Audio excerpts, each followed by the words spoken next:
Hey everyone, it's Fox from modelmakingguru.com here, and welcome to the second part, finally, of our build of the Ford Transit Mk2 on behalf of emodels.co.uk, who have very kindly provided this kit and all the materials for this build. So it's taken a while, but I've got here in the end. All my other projects are out of the way, so we need to crack on with this. Now, what we're going to be doing is we're going to obviously build and paint this. And I may, not 100% decided yet, but I may do a diorama too. I've been doing lots of thinking, so I'm not 100% sure. So we're going to get this built. However, we're not giving it this spanky look. I'm not going to do a British gas or anything nice and clean. We're going to make it an abandoned hulk, an abandoned van that's been left in a field or something for ages. So it's just going to be rusted and dirty. I'm going to see if I can sort of get and find stuff to put in it, like junk and things in 1/24th scale. I was also trying to figure out a way to include the 1/24th scale me, which I haven't painted yet, but it's not really a kind of pose that has anything to do with the van. If I'd been clever when I got myself scanned to make this, I would have done myself in a sitting position or kicking a tire or holding a door or something. But yeah, so I don't know, I can't really figure out how to get me in there, so I might not use me. Sounds weird, that. But yes, we're going to be doing this. So welcome to part 2. Let me go and get everything ready, and I've already done the de-spruing and de-nubbing, but I'll quickly talk about it, and then we'll do some assemblage, and then we'll get on with the painting. So I probably won't get, I don't know how much we'll get done in this episode, but I'm sure this is going to run for a few episodes. So let me shut up, I'll go away, and we'll get started. Back in a moment. Okay, right, everything has now been denubbed and de-sprued. Nubs, I hate nubs, I hate nubs. Now, I didn't film it because it's not very exciting to watch, and I can explain it to you very quickly anyway. No doubt most of you know exactly how to take things off sprues, but this is a video for e-models, not just for me. So on the off chance that some of you are first-time builders, little handy guide. You'll just need a couple of tools. When you get your pieces, they're all on a sprue, which is the big frame of all the parts. The sprue here, the part there, and joining the two is a little piece called a gate. Now, there are different names for all these parts. Don't worry about the actual nomenclature. Ooh, I've not used that word before. I've always wanted to use that word. Don't worry about the nomenclature or nomenclature if you're one of our American cousins. What you want to do is get the part off the sprue. Now, when I was a kid, you just pulled it off, or you got a modelling knife and you went and cut it off. You don't ever pull them off. You can cut them off with a knife, but it ruins knife blades and it's really a pain in the bum. Easiest thing to do, if you pull them off, you risk damaging the part. The trick is to get it off the sprue without damaging the actual part itself. And 99% of time on kits, they always put the little gates in the worst possible place. So what you do is you take your sprue, you get yourself a good quality pair of sprue cutters, or nippers they're called, or side cutters. These are Tamiya side cutters. Now, you can get cutter things, similar things from hardware shops and stuff like that, but I wouldn't recommend it because they're very coarse blade. You cut it, it may well take plastic out of the part, and then you just ruin the part. Then you've got to do loads of filling and it just looks rubbish. So get yourself a good quality pair of cutters. You know where I'm going to send you. This is an emodels.co.uk video. You know where to go. And what you want to do is you have the sprue and the gate that attaches the piece to the sprue. What you do is get your cutters, flat side, not the angled side, the flat side, and about 1 millimetre or 2 away from the part, just snip each piece off, and you want to leave a little bit of the gate on the piece. This is called a nub. I hate nubs. Most of the time I'm building Gumpler and they have billions of nubs, and so yes, so you want to get the part off. Then to clean the nub, what you can do is you can either just sand it down with some sanding sticks, or if you want to be super clean, you can use a modelling knife or a sharp hobby knife. This is a Swan Morton blade, and you can cut as much of the nub off as you possibly can find before sanding it. And what you do with this is you very carefully put the blade flat to the piece and you drag it along and just shave the nub. Don't gouge, because you'll take a gouge out of the piece. Just very gently shave it, and you will slowly whittle that nub down. Then when you've done that, get yourself some sanding sticks. These are Ultimate Modelling Product sanding sticks. And start off with something with a reasonably coarse grit. I don't have the specific grits for these because I can never remember. It's on the packaging but not anywhere else. Start off with the rough one just to get rid of most of the plastic. Go in with a softer one. This is the medium coarse squishy one to smooth that out. And then when you finish, get your buffing. This is a bit, I need to get a new one. This one's a bit knackered. Look at that. You can tell this has been well used. Get a buffing and polishing stick just to buff it, and then with the really smooth side, polish it. The rule of thumb with sanding, and whether you use sanding papers or sanding sticks like these or any sanding sticks, is start off with the coarser grades, so the smaller number. So 180 grit is very, very coarse and aggressive. 6000 grit is very, very smooth. It refers to the size of the grain of the sand on the paper, technically. So the smaller the number, the rougher and coarser it is. What you do is you go with the rough one first, and you work your way up the grades, so getting smoother and smoother as you go along. The first one takes away the plastic, the second one takes away the marks left by the first sanding stick, the next one, finer grade again, takes away the marks left by that sanding stick, and so on until you get to polishing. And if you take your time, you can sand away a nub and leave nothing there apart from the piece itself, and if you use your polishing sticks, it'll just look like normal plastic. It won't look sanded. So that's how you take your nubs off. It can get very tedious. There's a few ways you can do it. You can either do it as you go along, so you can just take a piece off, sand it, and then get the next piece and glue them together and build. Or like me, with this kit, I've de-sprued all the parts in advance because there's not many. It's not a massively complex kit, and I want to get everything ready so I can just crack on and paint. We're going to use some sub-assemblies and bits like that, and I want to get bits built so I can paint them as one piece of pieces rather than painting individual pieces and glue them together, and we'll go through that. Now I've got everything in here. This is just a spare sorting tray that I had. It's still labelled from the last gunpla I built. Not everything fits. I've got the main body of the van here, and we've got the tyres. I've not done anything with those yet. The floor pan for the back, and we've also got the floor of the van and exhaust, which didn't fit in there. So yeah, and there's all over here, there's all the clear parts as well. The clear parts are still in the bag because I don't want to try and scuff these or scrape these, which, given the fact I'm going to weather it and make it look better, doesn't really matter. But as a rule of thumb, if you've got clear parts, for as long as you can, keep them in the bag they came in, just to avoid them getting unnecessarily scratched. So what's the plan? Well, we're going to build as much as we can into sub-assemblies just to make things easier. For example, we're going to put all the parts on the floor bed, floor pan, what do you call this? This is where my lack of vehicle terminology comes out. I'll call it a floor pan. I know it's not a floor pan. It's the underside. We're going to get everything stuck on here because these will all be painted one colour and then weathered. Because if you look under most cars, they either look black or dark, or they just look dirty and dusty and all one kind of uniform colour. Obviously, I'll probably paint the exhaust a slightly different colour, but we'll generally go for one overall dark colour and then do lots of weathering and dust and dirt. We'll build the hull. That's not really the right word, but I don't know me car terms. Tony, what are the words?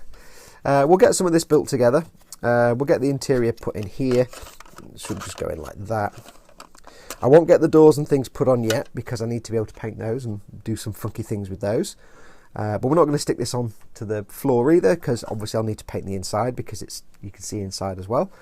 What I might try and do is put a roof liner on in here. I'm going to try it because you've got some sink marks where the piece has been ejected from the mould, these big circles. I could just fill those in with a little bit of putty, but I might try and make a roof liner because it'll be a lot easier and it'll hide those sink marks. I've got a plan. I have read a thing on the internet. Never bodes well. I read a thing which means it must be correct for doing floor pan, so we're going to try that. It may not work at all, in which case I'll just fill it and paint it, but I'm going to try and get an effect of a roof liner with rips in it. Then we've got all the bits and bobs, so we'll build like the dashboard. I need to get the decals on the dashboard before I put the steering wheel on to make things easy, I think. We'll get the liners put on the doors, we'll get all the bits built and ready. Then we'll go to priming and then painting. And we're going to show you all kinds of painting and weathering techniques throughout this build. I still haven't fully decided on the colour scheme yet because I are idiot.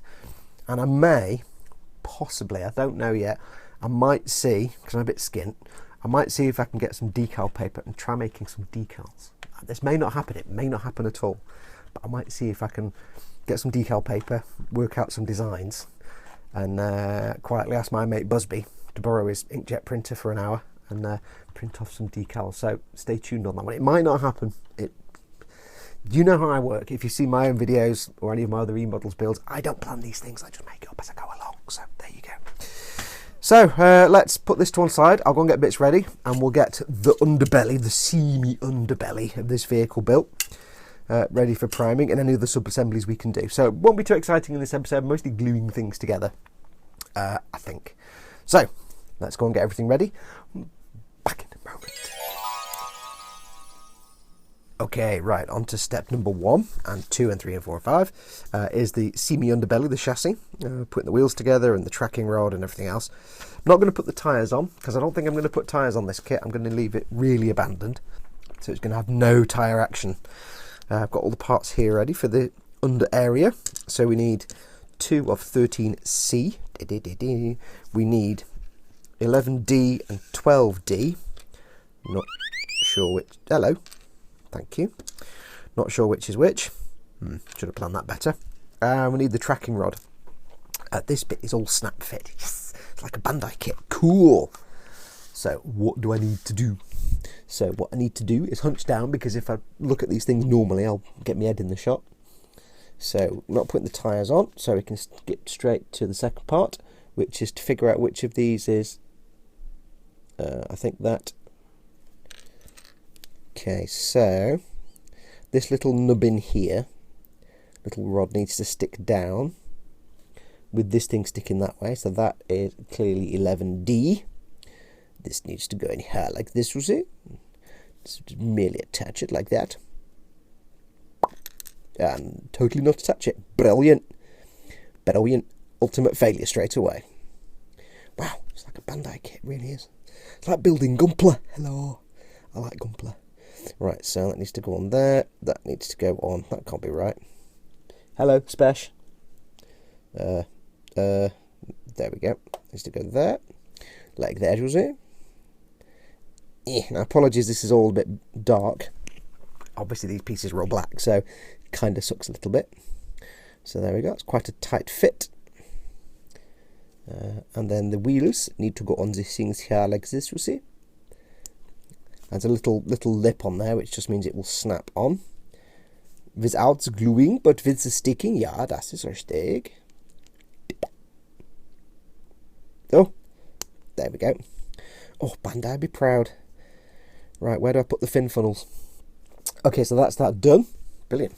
Job complete, build done. There you go. Brilliant. Thanks for tuning in. Come again next time. Stay all week, try the fish. Next step, we need 1C, which is the rear axle. Ja, das ist richtig. And we need 2 wheels. And now in a series of incredibly complex moves, I do that. And I do that. Hey Pete, mate, it's a snap fit kit. I'm liking this. Right, now we start gluing things. Put those to one side. Now, glue of choice for this build, also available from emodels.co.uk, your good friends and mine, is Tamiya extra thin polystyrene cement. Now, there's millions of different glues you can use. Again, I'm going to angle this as if it's your first build, so bear with me. There's millions of different glues you can use. Don't use super glue. It's fiddly, it's messy, it shatters when it's put under stress, and it's just messy, basically. Tamiya extra thin is what's called a welding cement. It's very, very thin. It's very watery, but it's a welding cement. And what that means it does is, there's many glues that just bond like super glue. It just gets 2 pieces and acts as an intermediary and sticks them together. Oh, you're going nowhere. This is different. This and things like Humbrol poly cement and other ones, and the Revell contactor and things like that, they're welding. I think those are welding cements. This for sure is a welding cement. You get 2 pieces of plastic and you put them together with the cement. The cement melts the polystyrene in the plastic and physically welds the 2 pieces together with its own polystyrene, or with their own polystyrene. So once they're glued together, those parts ain't going nowhere. No, no, no. And the other advantage of this is it comes with tiny applicator brush, and it's really thin, and I'll show you how you use it. You don't just slap it all over. There's a special way to use thin cements like these. So we should take our floor pan, or whatever the heck it's called, and the first piece we need to glue in. Well, let's just do a dry fit first. Good practice is to do a dry fit to make sure everything fits. So we have T engine, which goes in here like this, apparently. Which does go in there like that. Yes, yes, yes, yes, it does, yes. There you go. No, get in. Can't find the hole. That goes in there. There's a little peg under there that just sits. Then we have the drive shaft. See, I do know some words. I do know some car words. Drive shaft, which goes that way. And you have this bit here, which goes into a hole at the end of the engine. And there's a hole here where that, into which that fits. Almost, without bending, would be good. See, this is supposed to go in here. So you have your universal joint. I think it's called a universal joint. Am I using real big boy words? A universal gear joint thing here. And then your engine goes on top. Might be easy to put the engine on afterwards. Let's have a look. Let's have a look and see how we did. Okay, so yes, that's gonna. It kind of bends the. There we go. It's a bit of a tight fit. It does seem to bend the drive shaft ever so slightly, which is a bit weird. If you get it sticking properly, it's... Oh no, there you go. That's reasonably straight. So that's going to go in there, and that's fine. What you want to do with the drive fitting is just before you commit glue to plastic and say put this in and then realise you can't get that on because that's glued in, you may have to do this bit first. Just get the hang of it. Sometimes the instructions don't always say the order in which to do things, and these instructions don't. So I just wanted to make sure I can put this on first, or this on, and what I found is if I put this on first, then I can put the engine on and hold it in place and bend it. So there you go. So Tamiya extra thin. You can do it one of two ways. You can either put glue on the piece first, or you can put glue on the piece second. Now, because this is a peg and there's the thole in there, what I'm going to do is put a little bit of glue on to peg and a little bit into thole, and simply squish and press. Now it's going to be wibbly wobbly movable for a few seconds, so while that's moving and I can still adjust it, I'm going to go in and put some glue on here, you see, on the engine, and on here also. And then stick that down in place, if I can find it. There is the hole. There is the hole. There, that's it. Now what I'm going to do is push that down so that it holds this in place. Push it down here also. Where's the camera? There it is. Push it down here also. Just give it a second, because the glue's doing its thing. I'm just going to give it a second to set a little bit, because this was tending to ping up and I don't want it to ping up. Okay, now what we'll do is we'll go over the back, we'll put a little bit of cement here, put a little bit of cement. Where's the hole? Okay, there's no hole on that side. A little bit of cement. Okay, there's no hole for that one either. Okay, so it's just that hole there. So I put cement on both sides. And what I can do, if I want to really be sure, is just get the brush and just brush it around the bottom. Just touch it to the bottom of those parts, and the capillary action will push those parts, push the glue into the little gap. So I just want to make sure that's all lined up straight. Give me a second. That's lined up straight, unless it's not done. You won't find out till it's far too late. Okay, so there you go. That's those first two parts done. That should be fully dry in about 5 to 10 minutes, but we can carry on working. The next piece is I'll tell you what I'm going to do. I'm going to make up names for things, because I don't know what this is called. So I'm going to call it the cross brace, the bit that holds the engine in place and stops it falling out all over the M62. This needs to go in. Is there any special way? No. Okay. So this goes in to where? Where does it go? Goes into here, see? And in fact, it's not the bit that stops the engine falling out, because it's nowhere near the engine. Hooray! My vast knowledge. Dropping knowledge bombs. Well, there probably is. I think the engine actually in reality is bolted to this part. And there's other... I don't know. Stop asking me questions. So this piece needs to go in. So we'll do the same again. We'll stick some glue on the little nubbin. when you're taking pieces off sprues, do pay attention to the instructions as you're going along, just to make sure you don't cut bits off pieces that need to actually be left. Like, make sure you're not trimming off a peg or a nub that needs to be on there. I've done that before, trust me. You go la la la, cutting off the nub, snip snip snip, and you come to build it and you realise you have to attach it with the peg, and oh dear, I cut the peg off way back at the start. Yeah. And again, I'm going to use the capillary action of this glue. So I know it's not in focus, but I'm just going to touch it to the join. Do it there. And it will just make the glue run in. And that's the beauty of this Tamiya Extra Thin. You don't need to use much. So they are in. Now again, like I said, there are two ways to do it. One is like I've shown you here, to put the glue on the peg and then put the peg in the hole. The other one is if you've got two parts, so like these that go together like that, what you could do is actually put them together and then just touch the brush to the edge and it would suck glue in by capillary action. Then you can press it. It depends on the parts. If you've got two pieces that go together flat, say there's two square pieces, like, you know, two flat pieces, and they've got a peg and they go like that, you could put them together without putting glue on the peg and then just run glue down the middle, and that will give you a bond across the whole surface rather than just the peg. So there's multiple ways you can do it, but you're not going to use much, and where you do see glue splooging out, it's a bit shiny, but it's completely flat. Once you primer over that, you won't see it. If you use super glue or poly glue that's plastic cement in a tube, it's going to go, and you've got to put it on the pin, and you've got to be careful, and it doesn't evaporate away, and it's a mess. No, don't use tubes of glue. The only people that use tubes of glue are like 7-year-olds in 1984 when they're building a really bad Spitfire or a Red Arrow.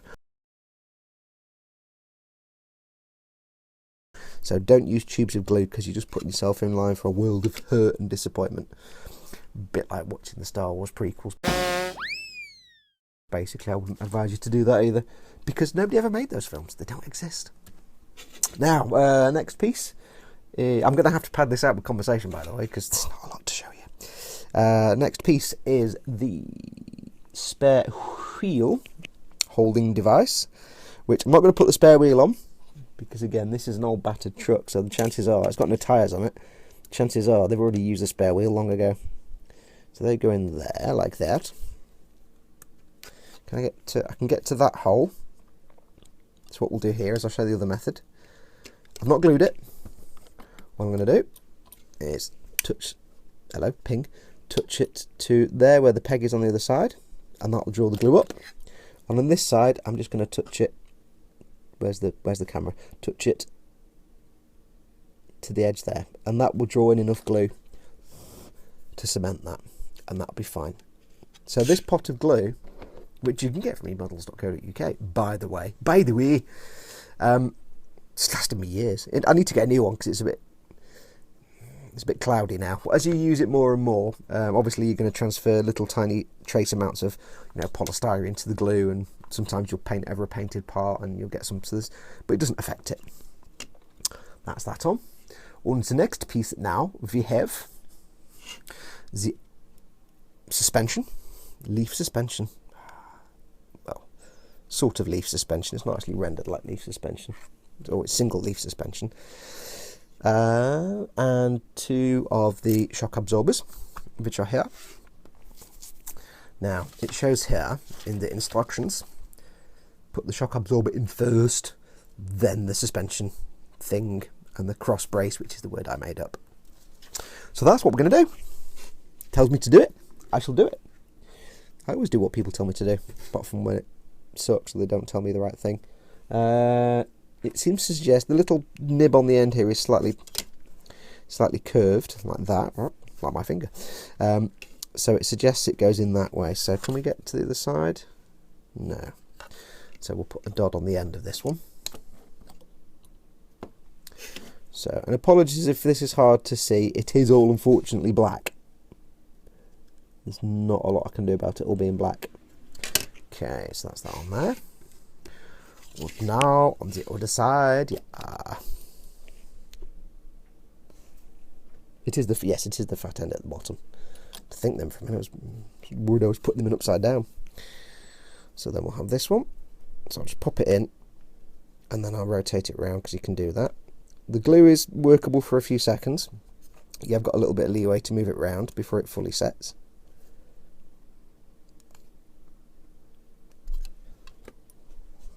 So I've got a little bit of glue in there. Follow it up with a bit more glue, or a lot more glue. Oops. Yeah, a bit more glue than I needed. And then the suspensions, which don't seem to be, yes, they are chiral. They need to go that way because this is where the wheel thing goes, the thing. I know what I'm talking about. So a bit of glue on there, and also on here, and here, and here. There we go. And then we're just going to drop that on and hope it all fits.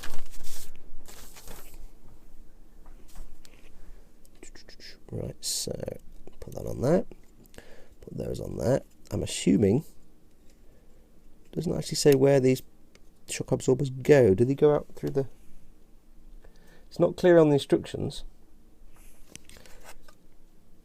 where the shock absorbers actually go. Let me just pull that off. Oh, I see, they go into these little holes here. I'm hoping, because there are two little holes. Ooh, well, doesn't actually tell you. So let's just wing it, shall we? Put a bit more glue on there, because I took the glue off. Put glue on there. See if we can figure this out as we go along. Or just drop the pieces, that's equally good.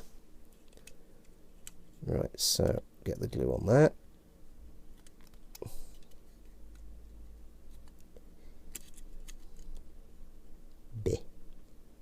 And you will find that in model kits sometimes, they don't always tell you exactly where to put things. This is more fiddly than I thought. This is a lot more fiddly than I thought.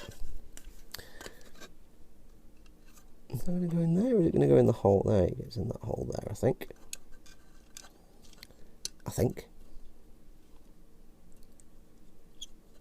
So if I can line up the shock in the hole, and then get the suspension arms in their relevant holes, will that fit? Will it blend? There we go. There we go. Yes. Huge success. Get those in. Huge success. Push those in. There's still a little bit of play in those suspension arms. So they're in the relevant holes. I can go back with a little bit of glue and just fix them permanently. Get some glue under the little blocks where the suspension goes, just to lock them in. A little bit of glue under there and under the shocks, and there we go, done. Now you could have actually, that fit was tight, quite words. I'm getting Tony's problem, just talking nonsense words. That fit was quite tight with the shocks going into the suspension arm, so, or whatever the hell that is. The suspension arm sounds good, I'll stick with that. So you could just dry fit those in first and push it all down and then glue it. But do be aware, you will find that on model kits sometimes. Sometimes instructions give you all the information in the world, and sometimes they don't give you quite everything. They might miss one or two bits out. All the instructions might not be particularly clear.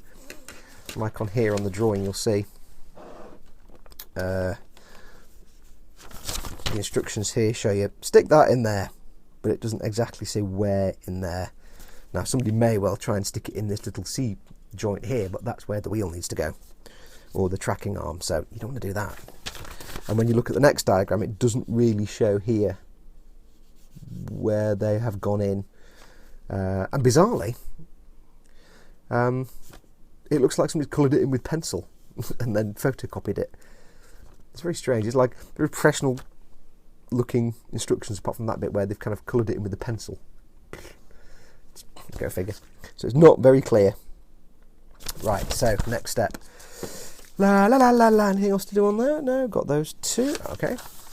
And the next step is...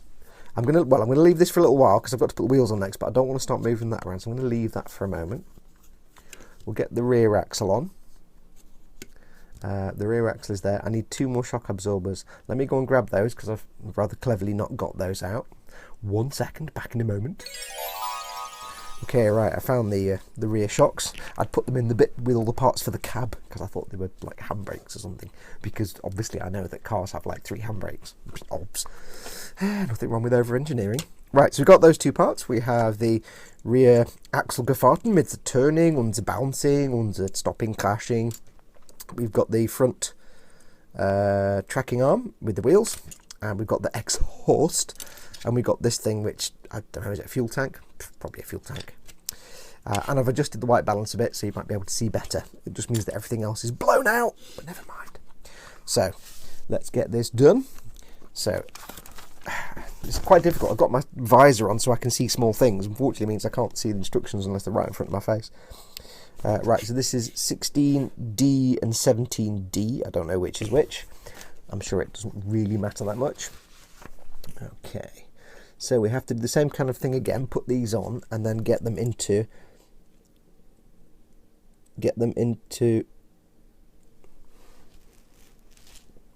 oh, little recesses in these things here. You see? You'll see. And they need to go this way. So they go in here and also here. Okay, cool. Let's get some glue on those little puppies. So we'll do one at a time. I don't know which is 16D and 17D, so we'll just grin and hope that they're not actually chiral and that it doesn't matter which is which. I like to do it that way sometimes, just dive in head first and just worry about stuff later. It usually works out okay, apart from when it doesn't. Then it's just sad factory. Okay, so that's those 2 on. Then we have the rear axle, which needs these bits. Well, obviously it needs to go that way because that's where the drivetrain is. Drivetrain.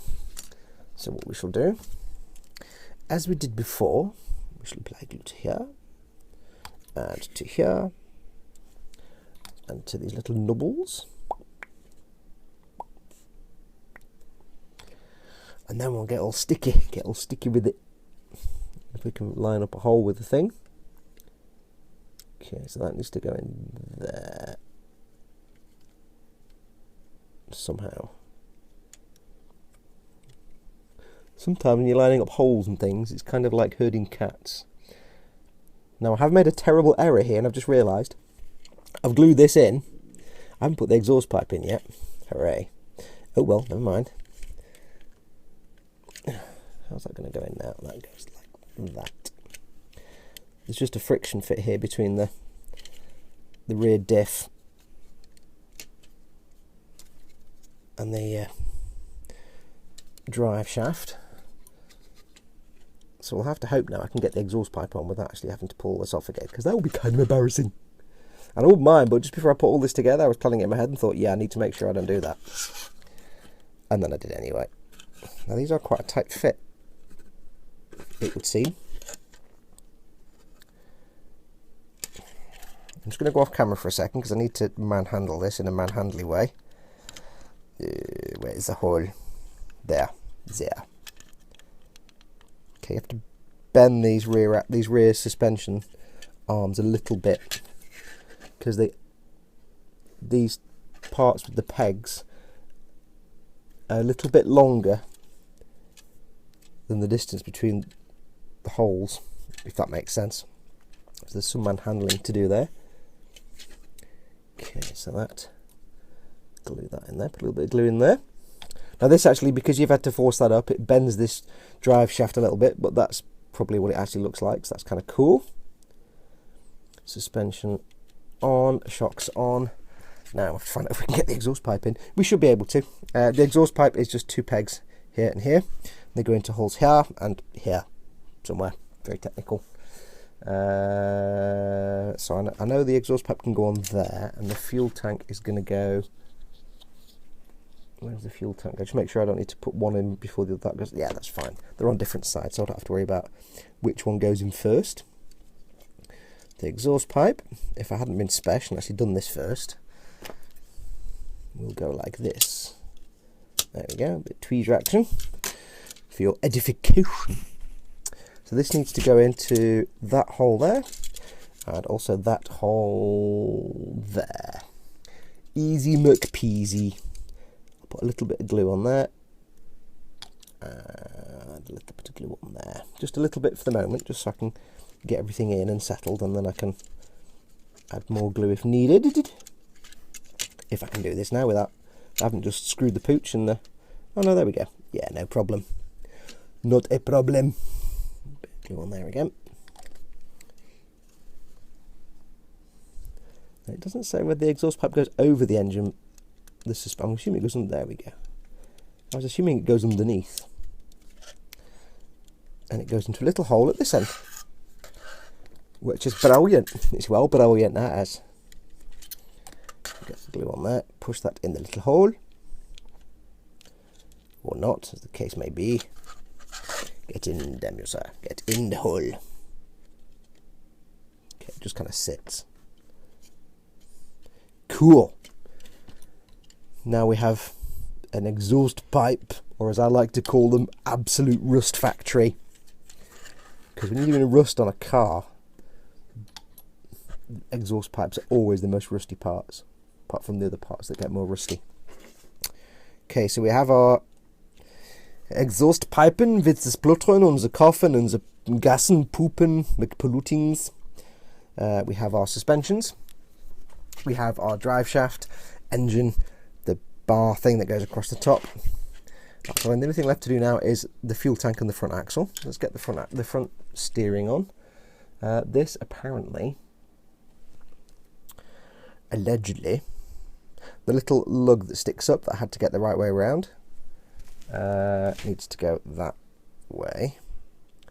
This, I'm guessing, just needs to slot into the little C joint somehow. How does that go in?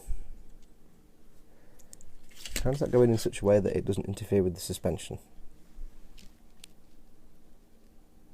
There? There? Don't understand. Tracking arm needs to go there. That's going to get caught on the... Am I being utterly special? Does it go that way? Wait a cotton pick a minute. How does this work now? Have I got these upside down? Have I got these upside down? Let me go and consult the leg end. I'll be back in a second.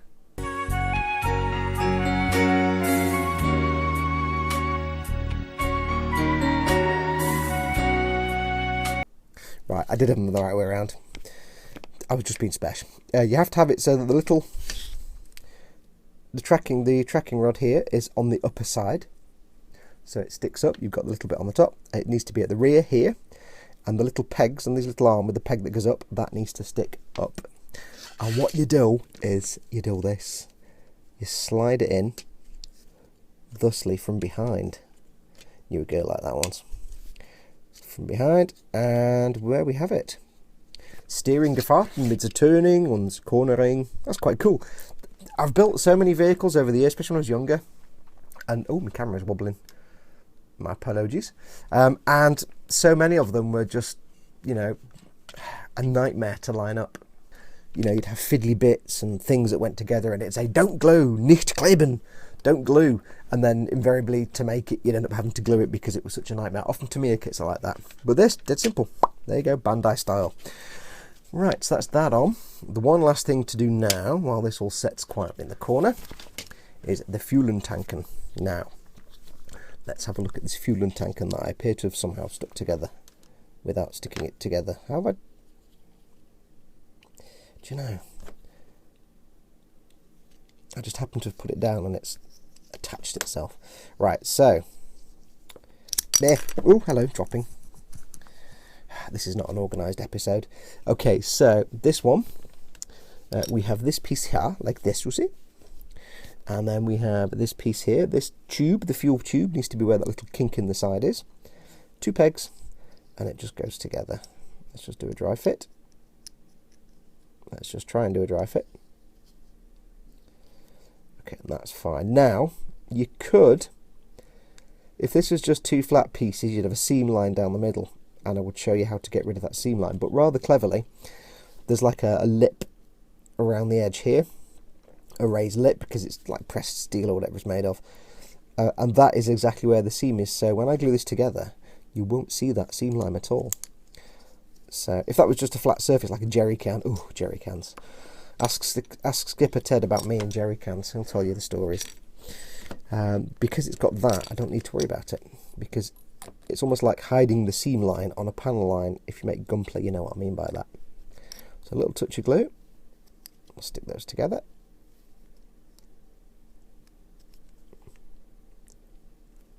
So before I push them together, I'll just do a little bit of glue around the edge, just to make sure it's all glued, just on a couple of corners, and then push. So the seam line is perfectly hidden by that little raised natural sort of thing around the edge, and what you call it. And then we have an fuel tank.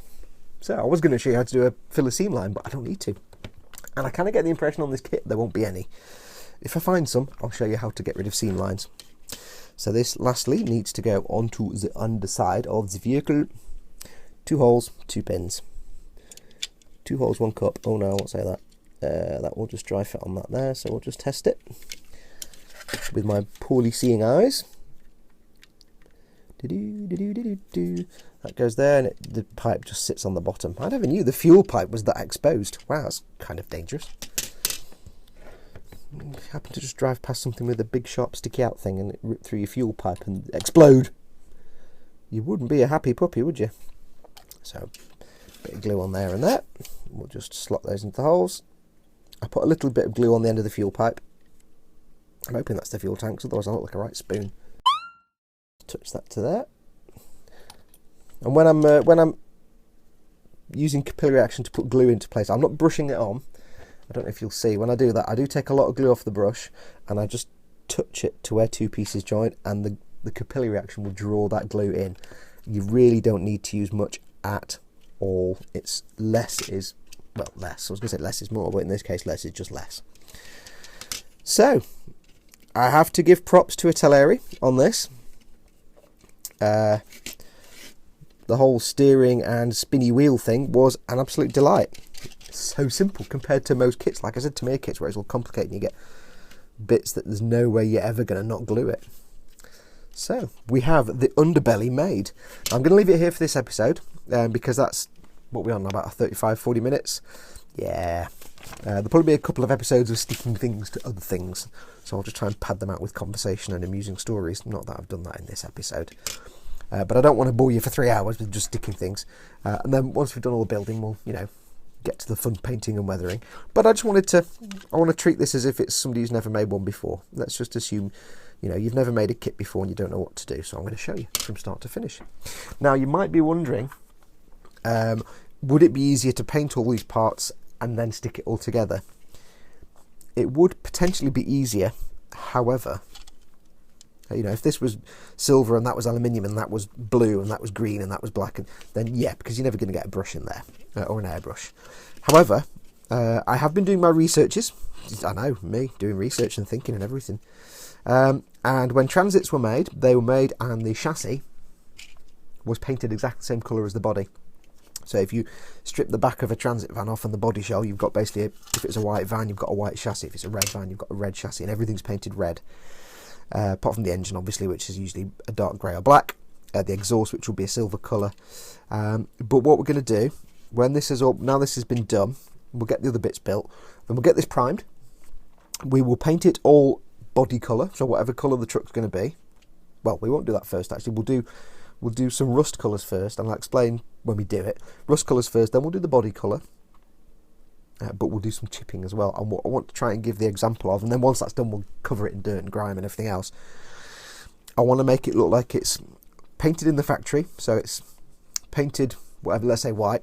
It's painted white, but then that white's all come away and there's rust underneath, so we're going to paint the rust first. But we'll get to that when we get to the painting episodes, because it'll be a similar technique on the body. So that's that done. Thank you so much for watching.